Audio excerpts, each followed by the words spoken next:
అంతేగా? మన మన్నార్ ఆర్మీని గేటు దగ్గరే కాదు మొత్తం ఖాన్సార్ లో హై అలర్ట్ లో ఉండమనండి. ఖాన్సార్ లో క్యాల్కులేటర్ పెట్టుకుని ఏమీ లెక్క పెట్టలేదు. ఖాన్సార్ ఎరుపెక్కాల. అందుకే లెక్క పెట్టలేని ఒక పిచ్చోడ్ని తీసుకొచ్చాను. మండే నిప్పుతోనైనా వీళ్ల రక్తంతోనైనా. వాడి పేరు గుర్తుంది బాబా.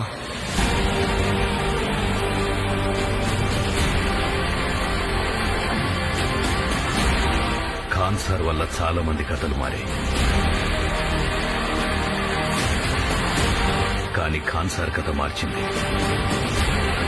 ఇద్దరు ప్రాణ స్నేహితులు